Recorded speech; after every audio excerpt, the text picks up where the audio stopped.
커지고 사기를 당한 거예요. 총 금액의 1억 3,500 정도.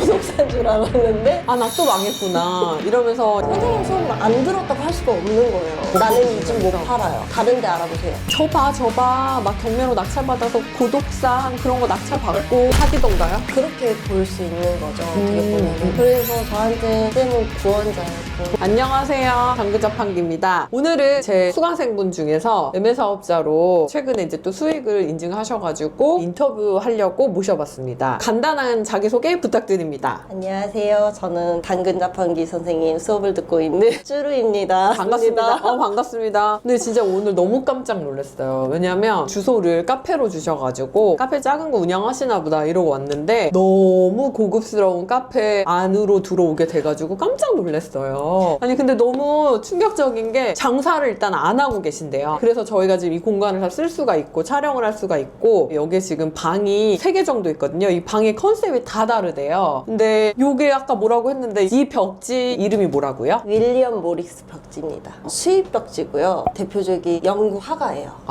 그러면 이걸 디자인. 화가가 그린 그림으로 디자인된 벽지란 뜻인 거예요? 네, 인쇄를 한 거예요. 그대로. 꽃을 잘 그리시나 봐요? 꽃도 있고 요즘은 벽지나 인테리어 하시는 분들은 이 문양을 많이 보실 거예요. 이게 대표적인 문양이긴 하고요. 네. 제가 그때 했을 때는 유명하지 않은 벽지여가지고 방송국도 오시고 이렇게 촬영하러 오신 분도 많으셨거든요. 저희가 아까 잠깐 얘기를 들었는데 이 벽지가 한 롤에 얼마라고요? 그때 당시는 30만 원이었어요. 지금 더 올랐나요? 네, 더 올랐어요. 지금 한 40만 원대. 와, 근데 이것도 놀라운데 저 바로 옆방은 네. 뭐라고 하셨죠? 옆방도 똑같은 거고 그 옆방은 베르사체. 베르사체 컨셉이래요. 그래서 벽지 모양이 베르사체 모양으로 되어 있고 엄청 화려한 샹글리에가 달려져 있고 프랑스에 온 것 같은 그런 느낌으로 또 꾸며 놓으셨어요. 그래서 여기 카페 이름이 옛날 서양 그걸 모티베이션 했나 봐요. 그래서 이런 소품들도 되게 너무 이쁘고 저 깜짝 놀랐어요. 와가지고 지금 아니 어찌하여 이 카페를 열심히 하시면 되는데 저한테 이 험난한 경매를 배우게 되셨나요? 그 사연을 좀 들어볼 수 있나요? 제가 조금 더 잘 되고 싶은 욕심이 있었나 봐요. 그러고 이제 코로나가 딱 터졌을 때 손님들도 제한이 되고 하다 보니까 문도 못 열고 이렇다 보니까 코로나 대출을 쓰기 네. 시작했어요. 그런데 이거를 우리 신랑 힘드니까 보태주자 하고 제가 지인한테 돈을 더 빌려주게 됐는데 그게 커지고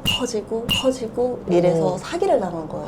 그래서 얼마나요? 총 금액의 1억 3,500 정도. 1억이 넘는 돈을 사기를 당하셨구나. 근데 이게 제 돈은 얼마 안 들어갔는데 제가 또 지인 또 끌어다가 같이 한 거예요. 남의 돈까지 빌려가지고. 네, 그러니까 네. 너도 같이 하자. 같이 하자. 그래가지고 이제 했는데 결국에는 돈을 돌려받은 친구는 한 명밖에 없었던 거예요. 그래서 제가 그 친구는 아파트 잔금이니까 빨리 해달라. 이제 그때부터 의심 들기 시작한 거죠. 그러다가 안 되겠다 싶어서 돈을 그러면 좀 주면은 이거를 빼줄 수 있대요. 그래서 2천만 원 넣고 얼마 넣고 빼준다고 하니까 그렇게 해서 들어간 게 1억이라는 돈이 1억 30. 사기를 당했군요. 그래서 친구들 것까지 다 내가 버린 거니까 내가 인수할게 해가지고 결론적으로는 이제 재판에 들어갔는데 알고 보니까 11명 중에 제가 두 번째로 금액이 컸더라고요. 그럼 지금도 재판 중인 거예요? 아니요, 들어가서 살고 있어요. 그 돈은 못 돌려받고? 아직은 못 돌려받았어요. 근데 뭔가 사기를 당하면 의심을 해볼 만 하잖아요. 계속 돈이 들어가면. 근데 의심하지 않고 그냥 계속 돈이 들어가면서 결국 사기까지 당하게 된 거예요? 그렇게 볼 수 있는 거죠, 어떻게 보면은. 근데 제가 원래 교육 쪽 일을 하니까 대학교 출강하고 고등학교 출강하고 이렇게 출강을 하는 일을 하니까 어느 정도 교육 일은 안다고 좀 자부를 했는데 인터넷 강의는 제가 모르니까 인터넷 강의로 사기가 된 거예요. 그래서 보통 이런 일을 당하면 한 번쯤 의심해 볼 만한데 잘 모르는 영역이고 이래서 사기를 결국은 이제 당해서 돈의 피해를 보게 된 거고. 근데 여기 카페가 이렇게 좋은데 어떻게 하다 이 카페는 또 운영을 안 하시게 되신 거예요? 제가 몸이 점점 안 좋아지더라고요. 엎친 데 덮친 격이라 해야 될까요? 스트레스를 너무 많이 한꺼번에 받다 보니까 몸이 과부하가 온 거예요. 여기에서 파는 거는 저희 손을 거치지 않는 거는 팔지 않겠다라는 신조가 있어서 좀 무리를 하셨구나. 고집이었죠. 네네네. 그래서 빵부터 제가 다 만들었는데 결국에는 결국에는 알고 보니까 제가 밀가루 알러지가 있었더라고요. 그러니까 모르고 지금까지 살았는데 알고 보니까 밀가루 알러지가 있다는 걸 알게 된 거예요? 네. 빵이나 이런 거는 상관이 없는데 만들면 밀가루 날리는 가루를 네네. 하면은 계속 기침을 하고 조금씩 간지럽더라고요. 근데 그게 발현이 되려면 과도한 스트레스를 받던지 아니면 몸이 굉장히 망가지던지 둘 중에 하나 돼야 심하게 발현이 되는데 알고 보니까 제가 둘 다. 과도한 네. 스트레스와 신체가 좀 많이 망가지면서 기존에 있던 반응보다 더 과민하게 반응이 그렇죠. 나타나신 거군요. 그래서 신메뉴 개발하다가 기도가 부어가지고 저는 알러지가 오면은 특이 케이스래요. 네. 기도로 바로 붓거든요. 그래서 연결된 곳은 다 붓고 다 간지럽고. 그래서 응급실도 막 실려가고 하시는 한 거예요? 달에 응급실은 8번 이상 실려갈 때도 있었어요. 너무 많이 힘들었죠. 그래서 하다 보니까 이거를 그만둬야 되는데 너무 투자해 놓은 게 많다 보니까 놓지를 그러니까. 못하고 있는 아니 이거 윌리엄 모리스부터 해가지고 이거 전체 인테리어 공사비랑 해서 이 카페 세팅하는데 비용은 얼마 들어간 거예요? 공사비로는 한 1억 5천 정도, 가구 짓기 이런 거 세팅하는 게 한 7천 정도. 그러면 2억이 넘는 돈을 들여서 했는데 결론은 잘 되다가 밀가루 알러지 때문에 자꾸 응급실로 실려가서 결국은 카페가 멈추게 된 거군요. 아니 근데 카페 정리하시지도 않은 상태에서 어떻게 제 경매 수업을 듣게 되신 거예요? 이거는 포기를 못 하겠고 일단은 이거 어떻게든 살려보고 싶은데 가장 눈에 띄었던 거는 강다쌤 외도민으로 네네네네네. 어떻게든 한번 살려보고 싶어서 아니면 호스텔로 해볼 키우고 수 있지 싶어서. 않을까. 네. 그랬더니 구청에 전화해봤을 때는 여기가 2종이어서 안 된다라는 말만 일단은 들었고 두 번째는 그러면 외도민으로 한번 해보고 싶다. 아 그래서 제 수업을 들으셨군요. 네. 근데 결국은 외도인 수업을 들었다가 경매로 넘어오신 거예요. 경매는 어떻게 해서 배우게 되신 거예요? 경매는 제가 나이가 어린데 거의 40, 50대 분들 하시는 걸 빨리 습득했어요. 가족 중에 늦둥이이자 막내여서 부모님이 조금 재산 정리를 좀 해주셨거든요. 첫 시작은 증여받은 거 월세. 그러고 저는 장기 투자를. 근데 쓸 거를 보니까 단기가 되더라고요. 지금까지는 장기만 알았는데 단기가 되는구나. 네. 그리고 이건 제 팁인데 쌤 유튜브를 보시면 수익률이 나와요. 네네네. 그분들의 그 수익률을 계산을 해봤더니 몇 프로가 나오는지 사실 나와서 그걸로 경매를 수업 기다리는 도중에 들어가게 된 거예요. 아 경매를. 그랬구나. 아니 네. 근데 몇 프로가 나오던가요? 폭은 좀 넓은데 77%에서 80% 정도? 영상만 보시고 낙찰을 받으시고 수업에 들어오신 케이스세요. 저도 되게 당황을 했는데 결론적으로는 이게 또 사연이 있습니다. 처음 낙찰이다 보니까 뒷자리를 10원짜리까지 다 적었어요. 그래서 저는 경매장 갔을 때 떨어진 줄 알고 손을 내밀었더니 합격이래요? 네, 옆으로 가시래요.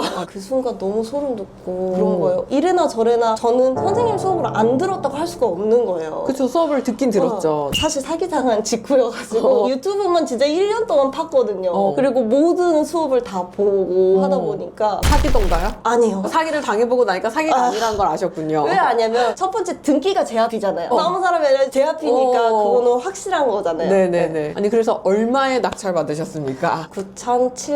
9,782만 9,710원까지 와, 적었어요. 얼마에 매도하셨어요? 1억 4,700이요. 근데 이게 또 사연이 있잖아요. 낙찰 받고 이제 갑자기 울면서 연락을 하신 거예요. 어떻게 하면 좋냐고. 어떤 집이었죠, 그 집이? 네, 부동산 줄 알았는데 결론적으로 마지막 매도할 때는 극단적인 선택을 하셨더라고요. 네, 그래서 극단적인 선택을 하셨는데 늦게 발견되면서 낙찰받은 집 안에서 안 좋은 냄새가 많이 나는 그런 집이었어요. 그러니까 처음에 유튜브 제 거 1년 동안 열심히 보고 이제 수업 들어오자마자 낙찰을 덜컥 받았는데 그 집이 극단적 선택을 한 집이고 그리고 나서 나중에 발견되면서 집에서 이상한 냄새까지 나니까 아, 나 또 망했구나 이러면서 연락이 오신 거예요. 그래서 정신 차리셔라. 안 팔리는 집은 없다. 그거 업체 부르면 다 정리해주니까 빠르게 정리하고 냄새 빼고 리모델링하고 지금 당장 안 팔리면 전세라도 맞추고 이후에 팔면 된다. 울지 말고 빨리 정신 차려서 처리해보자. 이렇게 된 거예요. 근데 고독사 하신 집을 덜컥 낙찰 받았을 때 와, 나 또 사기당했다. 이런 생각은 안 드셨어요? 네, 그거는 안 들었어요. 그거는 쌤이 있어서. 쌤이 정신 차려라. 맞아요. 이 한마디에 진짜 정신이 바짝 차려졌어요. 그리고 왜 그걸 고민하세요? 부동산은 거기만 있는 게 아닌데 네. 라는 소리에 그게 맞는 거예요. 거기만 있는 게 아니잖아요. 그래서 정신을 바짝 차리고 공사에만 집중을 했죠. 그래서 공사를 잘 하셨군요. 그래서 이후에 어떻게 되셨어요? 일단은 문을 딱 따고 들어갔을 때 한 1년 동안 문이 닫혀졌던 집이었기 때문에 곰팡이나 냄새 조금 빼고는 냄새가 전혀 안 났어요. 그러니까 혼자 괜히 부동산에서 그 집 낙찰받으면 안 되는 집인데 하니까 초보자 입장에서 덜컥 겁을 먹었는데 알고 보니까 괜찮은 집이었네요. 맞아요. 쌤이 스텝을 밟으라고 하시는 게 있어요. 낙찰 받으면 관리사무소 갔다가 부동산으로 가라고 하시거든요. 저는 관리사무소 가기 전에 부동산을 먼저 간 거예요. 그래서 부동산에서 저 몇 톤데 인테리어 안 하고 내놓으려고 하는데 팔릴까요? 그랬더니 나는 이 집 못 팔아요. 다른 데 알아보세요. 아니 뭐 때문에 그러세요? 그러니까 거기 사람이 죽었잖아요. 그러니까 아니 저희 아버지도 집에서 돌아가셨어요. 주인이 바뀌었는데 왜 그런 거죠? 찝찝하잖아요. 사람이 죽었는데 그걸 어떻게 내가 소개를 하면서 팔아요? 그래서 아 그래요? 거기에서 자질했어요. 근데 생각을 해보니까 여기 부동산 아니어도 그럼요. 충분히 쌤이 많다고 하셔가지고 그럼요. 많죠. 전국에 있는 게 다 부동산인데. 그냥 정신 차렸어요. 정신 차리고 리모델링하고 내놨더니 얼마 만에 팔리신 거죠? 정확한 거는 3개월 정도 걸려요. 네, 3개월 만에 매도를 하셨습니다. 그래서 9,800에 낙찰을 받고 1억 4천에 매도를 하셨는데 수리비는 얼마나 들어갔어요? 수리비는 총 다 해서 2,200 정도 들었어요. 순수익이 얼마나 남았나요? 순수익은 세금까지 다 해서 2,100만 원 남았어요. 세금까지 싹 다 빼고 2,100만 원 축하드립니다. 감사합니다. 그 순간순간마다 너무 힘드셨을 것 같은데 어땠어요? 인테리어는 제가 월세를 했던 게 있기 때문에 전혀 힘들지가 않았고요. 네네. 오히려 저는 턴키보다는 직영을 선호하는 편이어서 조금 더 공사비를 지시한 건 있어요. 턴키가 어떻게 인테리어 하는 건지 설명 한 번만 해주시겠어요? 인테리어 업체에 전체적으로 다 맡기는 걸 턴키라고 하고요. 제가 일일이 목공, 타일 다 그 따로따로 위에서? 부르는 네. 게 직영이에요. 네, 그렇게 하면 조금 더 저렴하게 할 수 있는 대신에 좀 귀찮기도 하고 모니터링도 좀 해야 되는 부분이 있어서 조금 불편하신 분들은 턴키로 비싸더라도 넘기는 경우가 있고 저희 같이 이렇게 뭔가 수익을 조금이라도 남기겠다고 하시는 분들은 각각 인테리어를 다 구해서 따로따로 맡기는 경우가 많습니다. 네, 근데 이렇게 하시고 최근에 또 두 번째 물건을 바로 들어가셨어요. 어떻게 된 건지 설명을 해주시겠어요? 그 물건 같은 경우는 경매를 알아보던 중에 조사를 하다 보니까 금매가 눈에 띄더라고요. 오. 그러다 보니까 금매를 잡게 되었습니다. 네. 그건 얼마에 매수를 하시게 되신 거예요? 금매 가격에? 원래는 1억 3,800인데 제가 들어가서 집을 보니까 네. 수리가 한 번도 안 된 집이어서 뒷자리를 뺐습니다. 그 1억 3천. 네. 그러면은 이제 목표하는 예상 매도 가격은 얼마예요? 1억 7천 1억 7천. 그럼 지금 수리하고 있나요? 아니요, 이분이 3월 달에 나가셔서 3월 달에 공사는 할 예정입니다. 3월 달에 공사해서 바로 매도하면 또 2천만 원이 남네요. 네.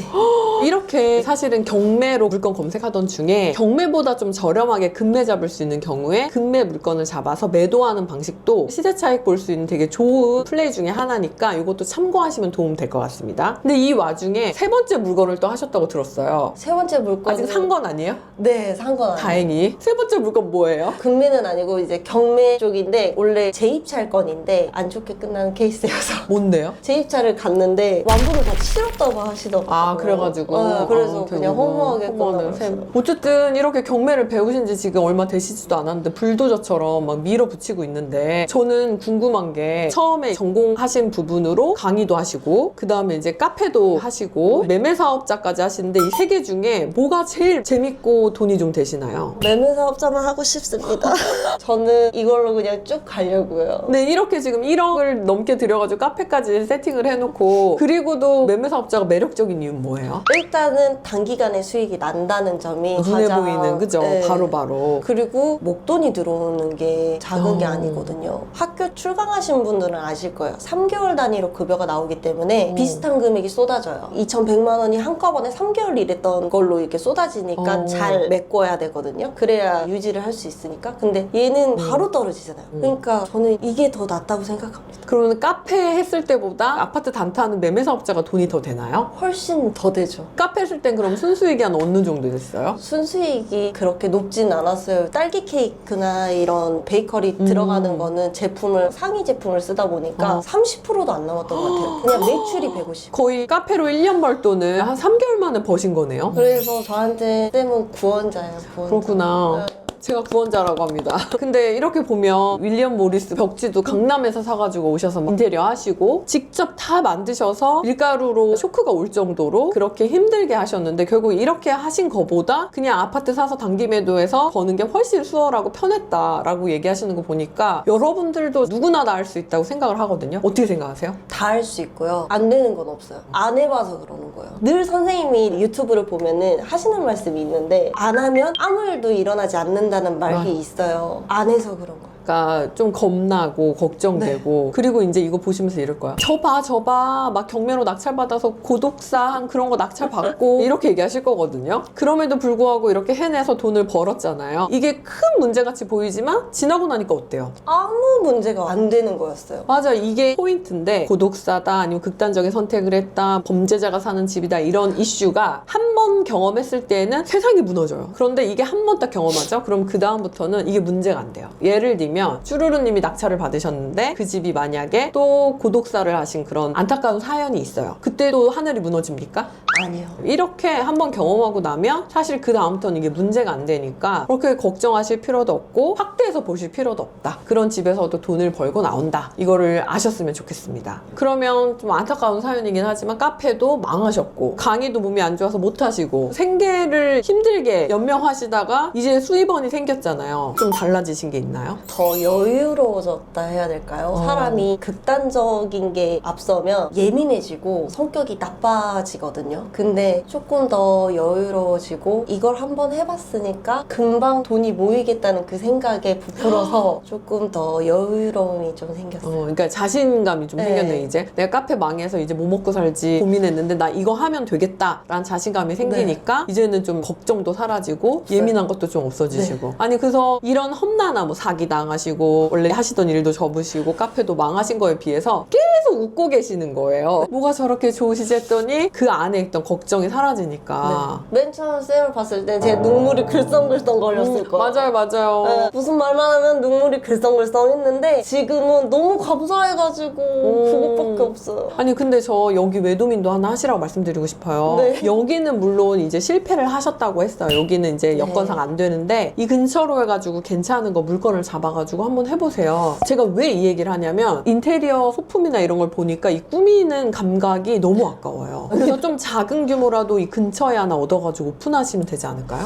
그래 볼까요? 저는 이제 그걸 추천드립니다. 왜냐면 앤티크한 이 분위기가 비싸잖아요. 그래서 이 느낌을 낼 수 있는 숙소가 없고 이걸 되게 어설프게 잘못 썼다가 촌스러워지는데 이렇게 고급스럽게 표현하는 숙소도 없거든요. 그러면 이렇게 퀄리티가 나오게 되면 대박이 나는 거죠. 본인의 재능이 있는 거를 쓰시는 것도 저는 도움이 된다고 생각해요. 그래서 제가 선생님 외도민도 듣고 있는데 빨리 시도를 해야 되는데 경매가 너무 수익률이 높다 보니까 외도민은 작은 돈으로 보이니까 죄송합니다. 내가 이걸 왜 해야 되나 이 에너지를 이런 생각이 드시는군요. 약간 그게 없지 않아 있어요. 근데 사실은 정답이에요. 왜냐면 외도민이 숙소 하나에서 뭐 150만 원에서 200만 원을 순수익으로 남긴다면 1년 해봤자 2,000에서 2,300 이 정도거든요. 근데 이거 물건 하나 사고 팔면 2,000 버는데 이거 3, 4개를 하는 게 낫지. 이거를 왜 1년 동안 벌고 있지? 이런 생각이 또 외도민은 드니까 하기에 또 이제 어려움. 그러나 우리에게는 또 안정적인 현금 흐름이 필요하기 때문에 그리고 이 인테리어 할 수 있는 감각이 너무 아까워요. 저는 있지가 않기 때문에 이런 퀄리티를 낼 수 있는 게 너무 아깝다는 생각이 들어서 꼭 외도민도 하셨으면 좋겠습니다. 네, 알겠습니다. 그러면은 목표가 어떻게 되세요? 앞으로의 목표? 목표는 쌤 발자취를 따라서 소액 모텔까지 하고 싶습니다. 네, 너무 좋네요. 네. 그러면은 작게라도 외도민 빨리 오픈하셔서 거기서도 현금 흐름을 만드시고 그 위에 경매랑 전목해가지고 인근에다가 모텔이나 아니면 다가구를 호스텔로 변경하는 프로젝트도 해보시면 재밌을 것 같아요. 근데 이렇게 진짜 카페도 가슴 아프지만 망하고 몸도 안 좋으신데 어떻게 이렇게 출연을 결심하게 되셨는지 얘기 한번 해주실 수 있나요? 경매는 돈이 있어야 된다고 하시는데 저는 운이 좋은 케이스여서 시드 없이 했어요. 경락대출도 받고 사실 보험 약관 대출을 써서 시드가 전혀 없이 무일푼으로 그냥 들어갔어요. 종잣돈 없이 돈을 네, 만드셨군요. 하나도 없이. 그래서 네. 2,000이 된 거예요. 이제 종잣돈이 이제 생겼네요. 네. 그걸로 하나 더 지금 들어가게 된 거였고 이거는 다 쌤 덕이어서 저는 그렇게 생각해요. 지금 고민하시지 마시고 바로 하는 거를 추천드리고 싶어요. 저 같은 경우는 그냥 이렇게 빚이 왔을 때 그냥 네. 파산 신고하면 된대요. 근데 제가 가지고 있는 재산들이 있기 때문에 이게 파산을 할 수가 없는 거예요. 그것 때문에 저는 조금 더 간절했죠. 그래서 통빚을 지게 되고 제 아파트를 담보로 그냥 대출받아서 다 갚아버리고 좀 많이 힘들긴 했죠. 쓰면 안 되는 카드 대출, 무슨 론 이런 거 다 땡겨서 그때 돈을 받을 수만 있다면 하고 줬는데 결국에는 이게 사기였고 못 받았고 제 자신을 엄청 피폐하게 만들었어요.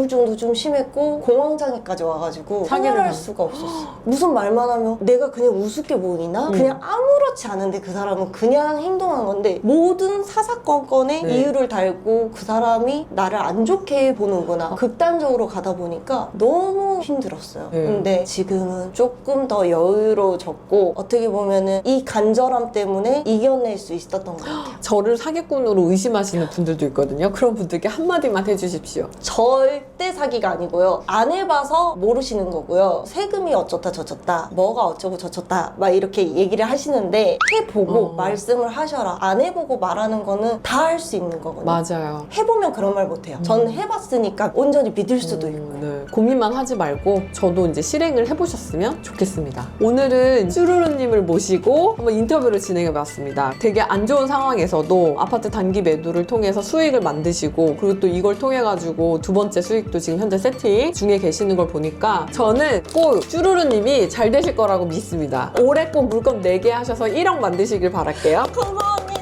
그러면은 사기당한 거 회복되는 거잖아요. 그렇죠. 네, 화이팅! 화이팅! 그래서 오늘 얘기 들으면서 너무 도움이 많이 됐고 여러분들도 고민만 하지 마시고 꼭 시작하셨으면 좋겠습니다. 감사합니다.